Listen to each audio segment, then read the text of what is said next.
Shalom para sahabat Narwastu, salam sehat. Ini adalah podcast majalah Narwastu ke 157. Kembali kami mengundang seorang tokoh muda nasionalis, mantan aktivis mahasiswa 1998, dan saat ini komisaris utama di Pertamina EP Cepu. Dia adalah Dr. Taufan Huneman SHMH, lulusan dari Universitas Brawijaya Malang. Ini menurut kami tokoh yang inspiratif luar biasa, ya. Beliau juga termasuk dalam 21 tokoh Kristen inspiratif pilihan Narwastu 2023. Saat ini beliau dipercaya sebagai Ketua Umum Forum Bersama Bhinneka Tunggal Ika. Ini sebuah lembaga tokoh lintas agama yang terus menyuarakan persatuan, kedamaian, dan kerukunan untuk bangsa ini. Dan di masa mahasiswa pada 1998 pernah dulu aktif dan terlibat di Porkot, Porbes, Aldera, dan pernah bersentuhan dengan PRD. Jadi banyak hal yang bisa kita gali dari pengalamannya waktu masih mahasiswa. Tapi saat ini kita akan bicara tentang yang ringan-ringan, termasuk komentarnya dulu saat terpilih sebagai tokoh Kristen inspiratif pilihan majalah Narwastu 2023. Kita sapa beliau. Shalom Mas Taufan. Shalom, selamat pagi. Ya, salam sehat ya. Ya, sehat. Ya, terima kasih di tengah kesibukan yang luar biasa sudah berkunjung ke kantor Narwastu. Mas Taufan. Apa janjinya lewat terus? Gitu ya. Iya, kata waktunya memang. Ya, Mas Taufan begini.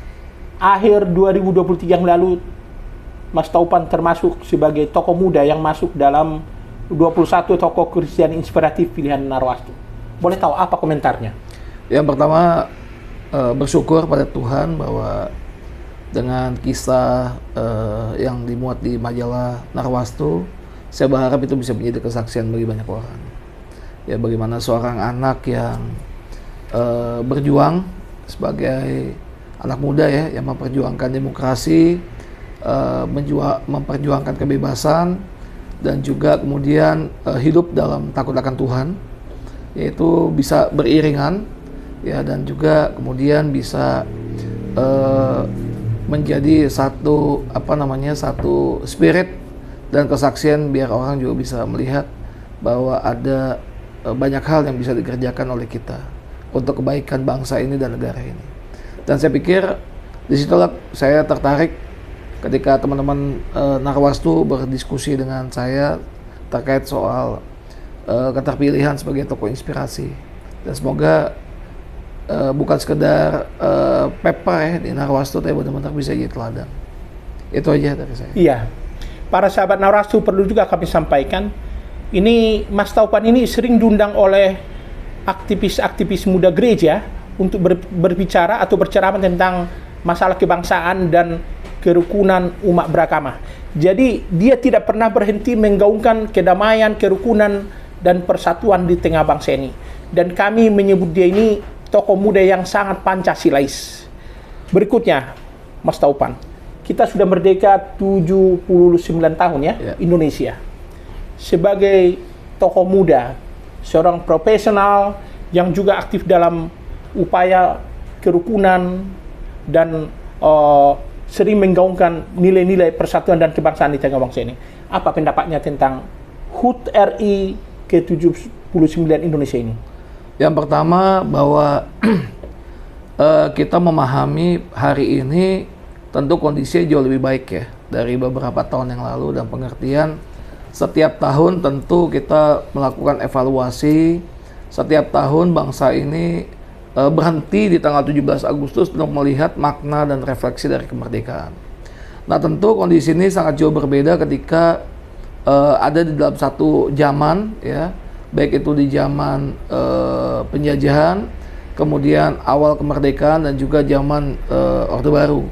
Saat ini kita bisa bicara soal kebebasan, kita bisa bicara tentang kemerdekaan, kita bisa bicara tentang kondisi apapun ya, apalagi dengan informasi yang sangat terbuka, informasi yang siapapun bisa mengkonsumsinya.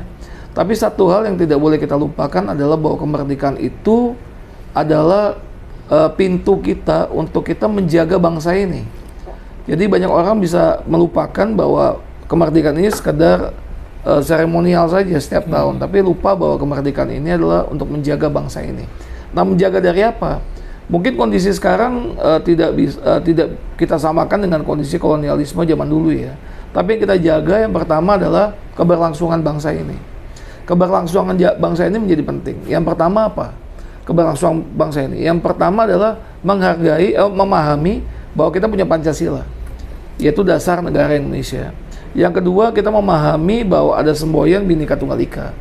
Yang ketiga, bahwa setiap warga negara, apapun agamanya, apapun sukunya, itu tetap mempunyai hak dan kewajiban yang sama. Nah, tiga hal ini sebenarnya adalah bagaimana kita menjaga bangsa ini.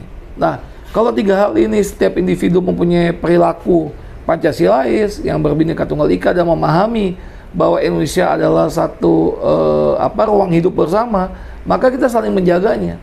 Tidak ada satu suku yang mendominasi, tidak ada satu agama pun yang mendominasi untuk menyingkirkan yang lainnya. Ya, tetapi memang dalam konteks kewajiban kita semua kan dituntut yang sama.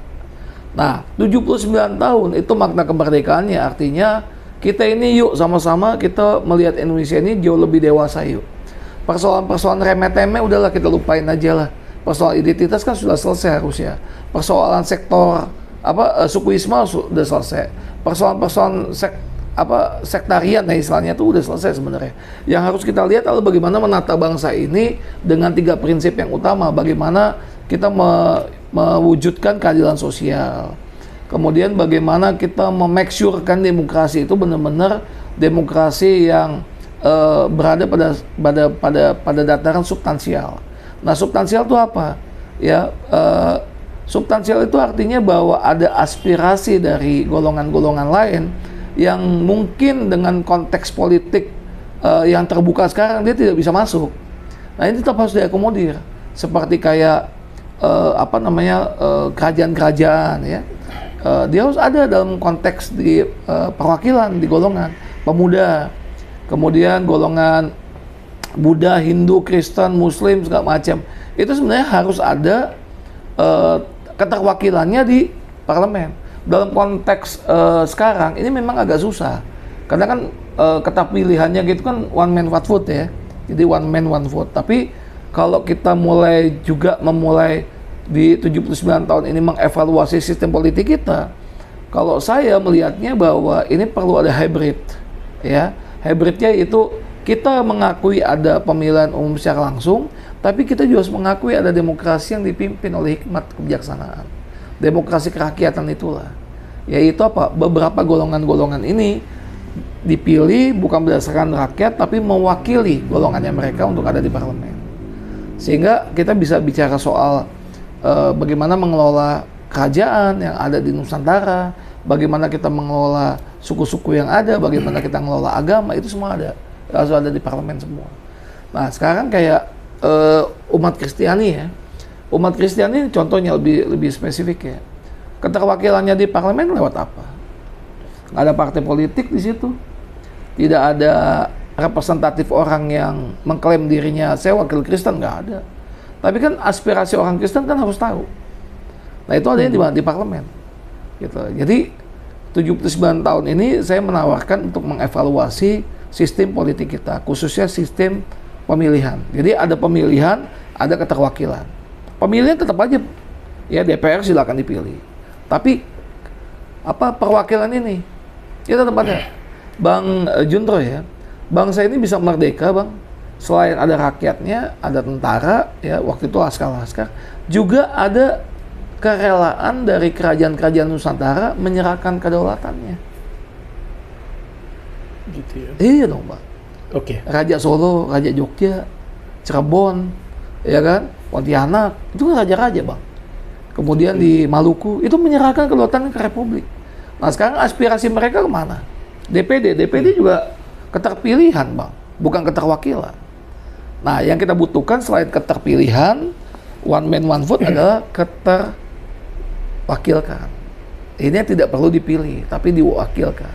Jadi nanti ada golongan raja-raja, ya, ada golongan agama, ada golongan buruh, ya, pekerja, ada golongan petani, ada golongan nelayan, ada golongan guru, ada golongan TNI Polri, ya, itu di parlemen, Bang.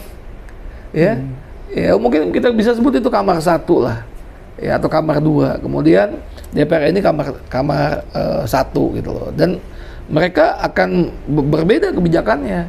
Kalau yang Nusantara, raja-raja tadi ya mengurusi, mengatur, melihat, mecek anggaran, sehingga tidak semuanya ini akhirnya keterpilihan semua. Jadi harus ada keterwakilan. Nah, saya mengajak kita mengevaluasi sistem politik pemilihan secara langsung semuanya, gitu. Tapi juga harus kita memperhatikan selain ada keterpilihan, juga ada keterwakilan. Nah, itulah menurut saya kita harus masuk ke dalam tahap bagaimana demokrasi substansial tadi di sila keempat itu benar-benar dimanifestasikan secara perilaku dalam sistem politik kita. Jadi saya mengajak nih Bang Jonro ya, teman-teman juga bahwa ini udah waktunya kita selesaikan yuk persoalan-persoalan yang remeh-temeh. Itu kan remeh-temeh tuh, Bang. Ya kan, persoalan ya bukannya menganggap itu nggak penting, ya penting juga diselesaikan, tapi udahlah, ngapain sih kita ngomongin soal kesukuan gitu, kita udah selesai. Ini Indonesia confirm terdiri dari sekian ribu suku, bahasa, agama, udah selesai itu, nggak usah diutak-atik. Tapi kita harus melangkah bagaimana yang ini semua bisa masuk dalam parlemen, dalam keterwakilan, mungkin tempatnya di MPR. Ya, di MPR. Jadi nanti MPR kembali lagi tuh. MPR terdiri dari ya utusan-utusan daerah, kan dulu gitu kan bagian utusan daerah dan utusan golongan. Nah, nanti MPR terdiri dari perwakilan kerajaan-kerajaan Nusantara, perwakilan dari kaum agama, perwakilan TNI Polri, segala macam. Guru, nelayan, petani, ya semua ada semua. Gitu ya. Iya, Bang. Kita bicara tadi tentang Bhinneka Tunggal Ika. Apa karena seorang Mas Taufan sangat merefleksikan dengan sangat dalam Bhinneka Tunggal Ika ini sehingga organisasinya juga dibikin forum bersama Bhinneka Tunggal Ika? Sebenarnya persoalan Bhinneka Tunggal Ika ini di keluarga saya, Bang, itu semua sudah selesai, Bang. Di keluarga kami, ya. Mungkin di keluarga Abang juga sudah selesai. Saya ini kan, ibu saya ini kan dari Kebumen, Gombong. Buyut saya orang Kediri. Ya, kakek saya boleh katakan Indo lah, atau orang dari Jerman seperti itu. Ya, buyut ya, kakek juga. Kemudian kami punya 2 agama di keluarga kami, 3 bahkan. Jadi kakak saya yang Katolik, ada yang Kristen, ada juga yang Islam, Bang, ya kan. Dan ibu saya dengan bapak saya itu mengelola secara baik. Jadi Lebaran kami juga merasakan Lebaran, kemudian Natalan juga merasakan Natal, yang Katolik juga Katolik. Nah, ini tidak ada pertengkaran dan perkelahian soal agama, semua saling menghormati. Seperti kayak saya, saya nggak miara anjing di rumah, Bang. Ya, kenapa? Karena saya tahu ada kakak saya yang Muslim, nanti kalau dia datang ke rumah ada anjing jadi persoalan. Ya, itu contoh ya, kita nggak bilang, oh ini begini, nggak. Kita ini aja. Saya menyiapkan ruang sholat di rumah saya. Ada sajadahnya, ada segala macam. Di kakak saya mau sholat. Jadi persoalan ini udah selesai di rumah saya. Nah, di lingkungan saya udah selesai juga, ya kan? Nah, tapi kok ada beberapa yang belum selesai di lingkungannya. Ya, ada beberapa yang belum selesai juga di tempat lain. Padahal harusnya Bhinneka Tunggal Ika itu ya perilaku. Gitu. Hari ini ya Bang, maaf ya Bang ya. Pasti di keluarganya Abang ada yang 1-2 yang berbeda kan? Ada. Kemudian dari perkawinan ini saya paling lengkap, Bang. Ada Acehnya, Bang. Kakek ipar saya itu ada Aceh, ya. Ada Jogjanya, ada Bataknya, Bang. Ada Batak juga, Bang. Marga Lubis tuh ada, Bang. Bahkan kakakku dikasih marga juga, kalau nggak salah Sibarani. Jadi ponakanku juga, dia juga nikahnya secara adat Sibarani. Ada Manado, ya Manado ada tentu, ya kan. Terus ya beragam dan nggak ada persoalan, gitu, ya kan? Kenapa? Karena memang kita Indonesia ini ya merekat situ. Jadi pengalaman saya itu, loh kok kami bisa. Kemudian kami tinggal di kampung sawah. Satu kawan, satu daerah di Pondok Gede, ya, yang juga udah selesai soal Bhinneka Tunggal Ikanya. Nah, tapi ternyata di beberapa daerah nih kok belum selesai. Nah, jadi kami Bang dengan nilai dasar di rumah kami, dengan nilai di lingkungan ini yang coba kita bawa ke daerah-daerah. Bahwa sebenarnya persoalan-persoalan ini harusnya sudah selesai. Ya kan? Persoalan kita ini sebenarnya ya dalam Bhinneka Tunggal Ika ini sebenarnya adalah menghambat kebinekaan. Nah, apa saja yang menghambat Bhinneka Tunggal Ika? Ada yang pertama tuh fanatisme eksklusif. Bukan fanatik inklusif. Nah, apa bedanya? Fanatik inklusif, dia fanatik atas dirinya dan dia melakukan akidahnya, dia menjalankan prinsip-prinsip agamanya supaya dia dekat sama Tuhan. Itu is okay, Bang. Tapi kalau fanatik eksklusif adalah nilai-nilai, ya, nilai-nilai yang ada dalam akidahnya, kemudian dibawa ke ruang publik dan dia mau mengatakan inilah yang paling benar, yang lain nggak benar. Nah, ini masalah kita yang pertama. Yang kedua, ya selain fanatisme eksklusif tadi, yang kedua adalah agama dijadikan politik, sehingga pendekatan identitas itu muncul. Kenapa ini muncul? Karena ini biayanya paling murah dalam melakukan pengorganisasian. Contohnya begini, Bang. Abang pakai Munte kan? Iya. Aku datang, ya. Bang, kita nih sama-sama identitas kita gini, Bang. Kan, wah. Aku tahu sama abang satu daerah aja, Bang. Wah, udah satu daerah kita, ya kan? Udah nggak perlu prolog lagi kan, Bang, ya kan? Udah nggak perlu prolog, udah nggak perlu narasi lain gitu loh. Nah, jadi itu biaya yang paling murah untuk menggunakan agama sebagai politik identitas untuk mengorganisasi atau suara atau elektoral. Nah, yang terakhir nih, Bang, yang paling mengerikan, Bang, ya kan, proksi. Apa itu proksi? Proksi adalah yang digunakan memang bertujuan untuk memecah belah bangsa ini. Gitu ya. Dan itu dipelihara. Untuk apa? Untuk kepentingan asing. Kenapa? Karena kalau Indonesia nanti dia menjadi bangsa yang besar, bangsa yang kompetitif, bangsa yang unggul, ini akan ditakutin, Bang. Iya, soal Freeport aja udah membuat Papua hari ini goyang. Soal nikel aja membuat media sosial itu nyerang pribadinya presiden itu luar biasa dahsyatnya. Gitu loh. Ya itu dipakai terus. Begitu. Gitu ya. Jadi yang paling kita cegah adalah 3 hal ini, Bang. Iya. Begitu.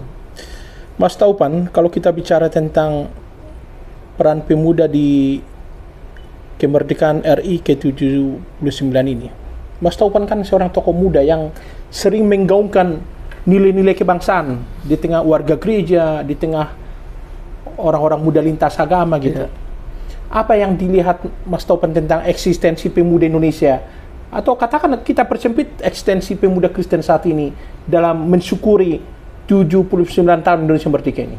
Ya, yang pertama kita harus melakukan evaluasi, Bang, ya, bahwa kita ini miskin literasi, Bang. Kita ini orang yang jarang membaca. Gitu ya? Iya, Bang. Jadi anak-anak muda ini sekarang harus banyak membaca. Jadi saya saranin ya, mencari di Google tuh bagus, tapi membaca yang utuh tuh baik, Bang.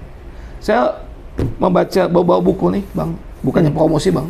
Ini Babat Tanah Jawi, Bang. Ini 2 kali saya baca. Ya. Saya pengen tahu identitas leluhur Nusantara itu seperti apa. Tapi saya lagi pesan juga tentang sejarah Sumatera. Saya juga lagi pesan juga tentang sejarah Kalimantan. Jadi saya mulai membaca lagi ya tentang sejarah-sejarah mereka. Nah, dari beberapa halaman ini saya baca aja, Bang. Yeah. Ini saya mulai merasakan, wah, betapa bangganya saya jadi pemuda Indonesia. Ya kan? Nah, seharusnya kita juga lebih banyak menggunakan bacaan buku untuk mengisi bangsa ini. Apa karena mereka lebih cenderung mengarah untuk memanfaatkan media sosial? Ya, media sosial itu sekarang ingin menunjukkan sikap pamer, ya. Sikap pamer diri, sikap memegahkan diri. Nah, kalau saya, medsos saya di Facebook itu sebelum sebelum hilang ya, Bang, ya, Facebook ya, itu isinya narasi kebangsaan. Kemudian di Instagram saya tuh isinya nilai-nilai.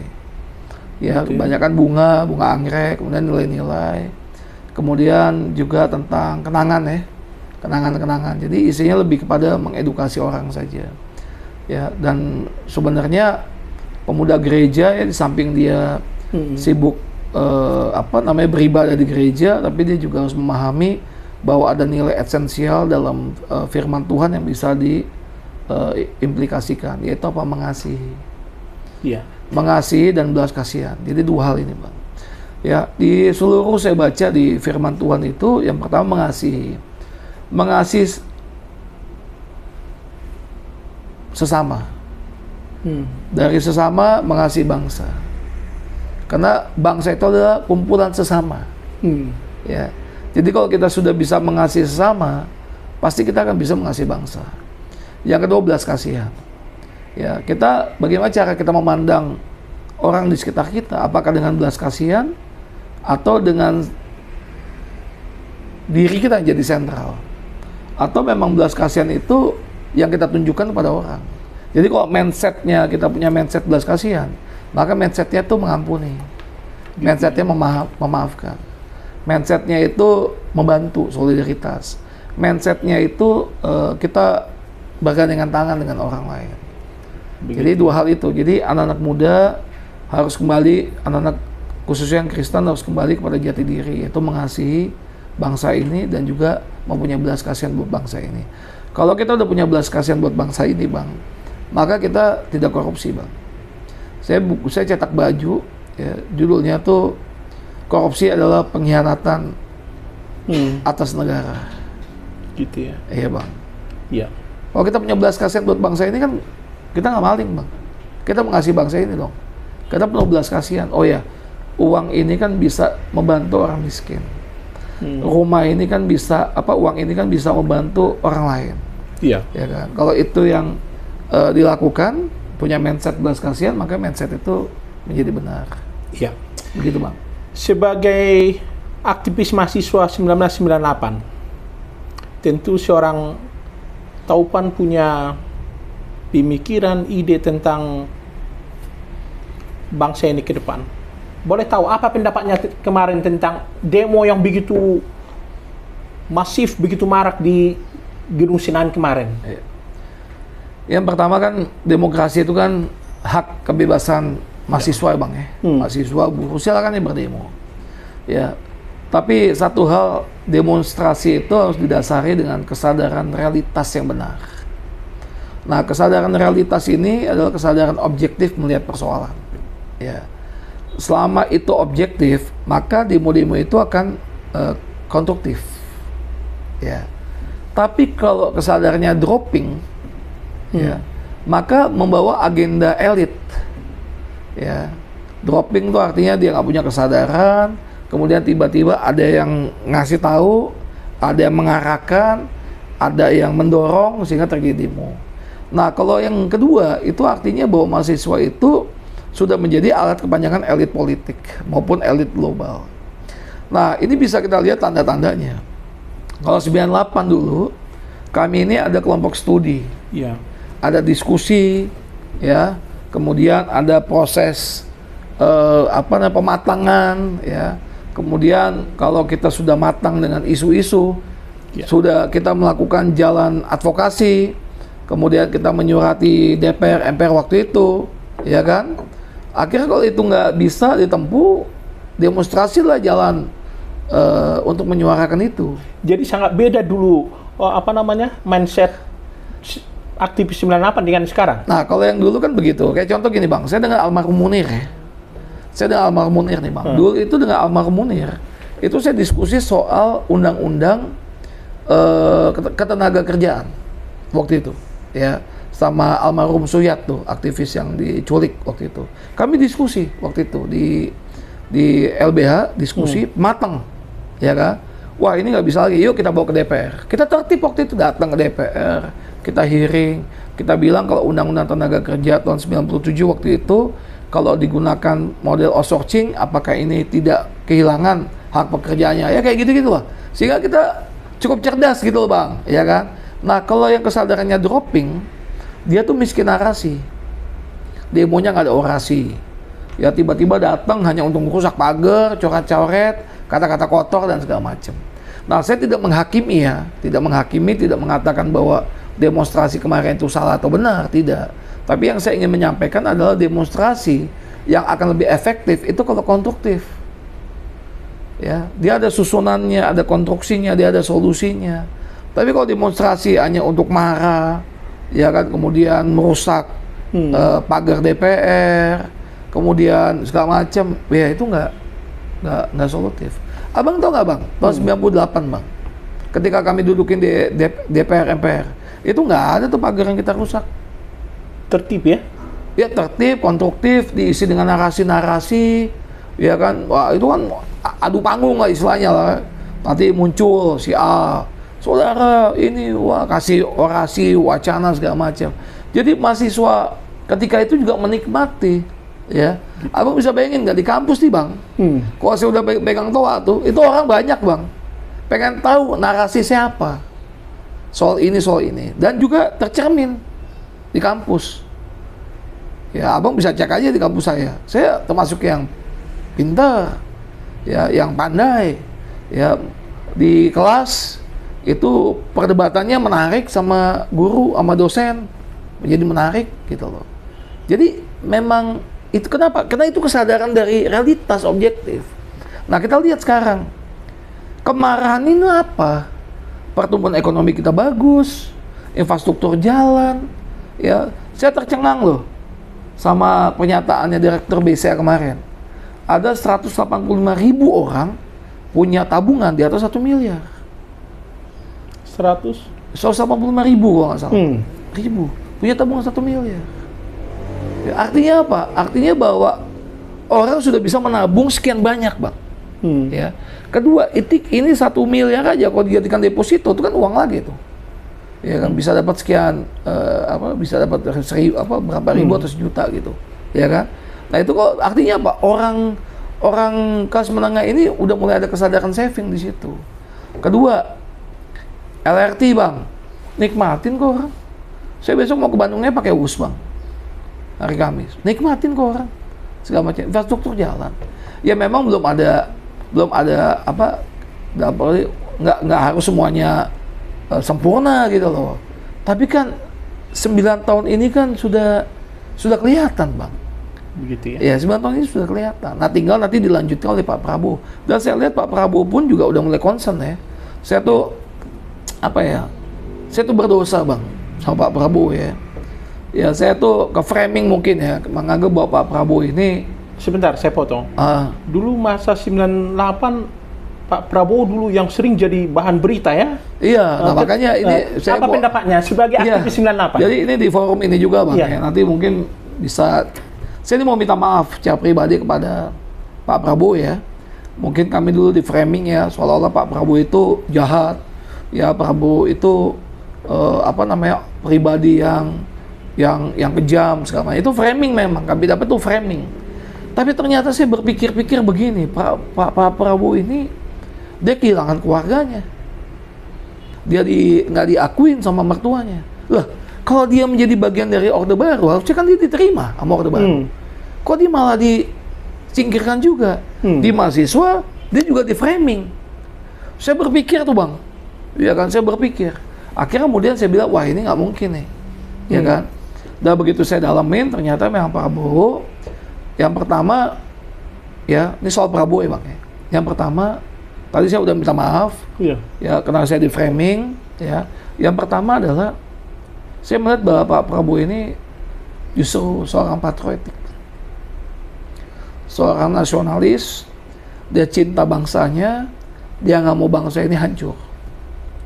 Yang kedua, Pak Prabowo itu dia ketika itu dia wajar menjalankan topoksinya sebagai militer, bang.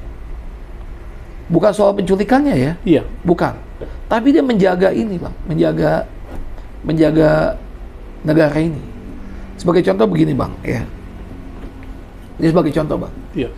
Kalau abang baca buku Aldera, ya, buku Aldera. Itu kalau nggak salah pimpinannya Pius Lastri Trilana. Betul, Aldera.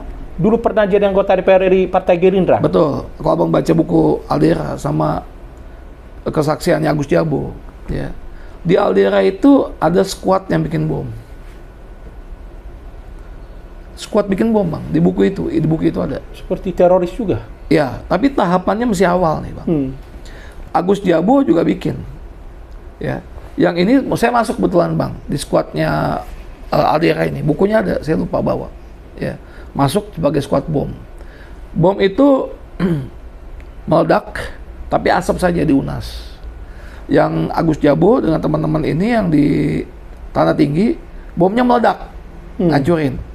Ya, yang ini bikin, yang ini dia modifikasi dari bom nelayan. Seorang patriot sejati, dia tahu ada ancaman kali ini, ya kan? Apa yang harus dia lakukan? Pasti dia menjaga Republik ini. Nah pertanyaannya, Tovan, waktu itu siapa yang nyuruh bikin bom? Iya waktu itu, gimana ya? Saya juga ketika itu kami latihan, ya diskusi latihan, kemudian bikin paku segala macam. Sudah hampir tindakannya tindakan terorisme. Ya, mungkin kalau waktu itu nggak segera dilakukan protek di mana-mana, mungkin akan jadi terorisme juga waktu itu, terorisme. Gitu. Dan Prabowo hadir di situ untuk melakukan stabilitas pengamanan. Gitu. Lalu apakah kami dibunuh? Enggak kok. Ya kan? Enggak, buktinya sekarang banyak teman-teman ya harus mengakui bahwa ya mereka dibina, dipastikan lagi gitu loh. DNA nasionalismenya, DNA Pancasilais-nya gitu. Dan saya melihat belakang ini saya memang agak pelajarin soal sebelum Pilpres itu Bang, saya pelajarin soal Pak Prabowo. Saya baca pidato-pidatonya, kemudian saya lihat kerja aktifnya dia waktu bangun di rumah apung. Saya bilang orang ini nasionalis. Gitu ya. Iya, itulah kemudian kenapa kemudian saya berani mendukung beliau pada Pilpres kemarin, Bang. Ya kan, berani mendukung beliau karena saya meyakini benar bahwa dia ada orang yang tepat untuk memimpin Indonesia saat ini. Begitu ya. Betul, Bang. Begitu. Jadi yang terakhir, apa harapannya kepada Pak Prabowo Subianto yang akan dilantik pada 20 Oktober 2024 ini sebagai Presiden RI? Saya melihat Pak Prabowo ini sebagai presiden yang akan membangkitkan Indonesia Raya. Gitu ya. Dan kita harus bangga tuh, Bang. Kenapa? Pembangunan nasional Indonesia tanpa nasionalisme nothing, Bang. Pembangunan manusia Indonesia tanpa nasionalisme nothing, Bang. Ya kan? Dan kita membangun geopolitik tanpa kepentingan nasionalis nothing juga, Bang. Dan Prabowo ada di situ. Kita punya pemimpin yang nasionalismenya itu benar, proporsional. Dia bagaimana tahu berhubungan dengan luar negeri, bagaimana dia tahu mengelola bangsa ini. Abang kalau ngeliat tentang platform transisinya dia, Bang, saya juga lagi baca-baca soal transisi. Itu luar biasa, Bang. Ya. Transisi dari Jokowi ke Prabowo, dari Prabowo ke Jokowi. Ya, dari Jokowi ke Pak Prabowo kan. Itu sudah ada platform transisinya kan. Yang dia sedang menyiapkan rumah untuk rakyat. Dia sedang menyiapkan tentang kedaulatan pangan. Dia juga sudah menyiapkan satu militer yang luar biasa. Ya. Dan militer kita kan juga dari tahun 98 ini kan mau dengerin rakyat, Bang. Gitu ya. Oh iya dong, Bang. Militer kita ini hebat, Bang, luar biasa, Bang. Ya kan? Reformasi ini kalau nggak ada militer yang balik ke barat, emang bisa, Bang. Ya kan? Saya selalu bilang gitu sama teman-teman, udahlah, TNI itu dari dulu TNI itu ada sama rakyat. Nggak mungkin TNI itu di luar rakyat. Buktinya Pak reformasi. Kalau TNI nggak balik ke barak, kembali menjadi profesional, emang ada reformasi? Nggak ada, Bang. Benar nggak? Benar nggak, Bang? Dan kalau ketika itu situasinya goncang begini, di take over diambil oleh militer, bisa nggak? Bisa dong. Tapi ternyata kan enggak. Diserahin ke sipil yang menentukan lain. Nah, jadi pemerintahan Prabowo ini adalah pemerintahan yang berbasis pada nasionalisme. Ya, jadi pembangunan nasional tanpa nasionalisme itu nothing. Geopolitik tanpa kepentingan nasional kita juga nothing. Dan sekali lagi melalui podcast ini, Bang, ya, saya sampaikan Pak Prabowo maju terus, ya, framing soal pelanggaran HAM, framing tentang hal-hal yang lain itu jelas bukan framing yang berasal dari mahasiswa dan pengertian pengertian sejatinya, tapi itu bisa saja menjadi satu framing untuk melemahkan posisi Pak Prabowo, diungkit-ungkit terus supaya ini menjadi celah untuk melemahkan Pak Prabowo. Sejatinya pelanggaran HAM itu sebenarnya adalah, kalau kita mau lihat ya Bang ya, itu adalah satu metode, satu pemikiran yang juga kita mau waspadai, jangan sampai ini permainan dari proksi asing juga.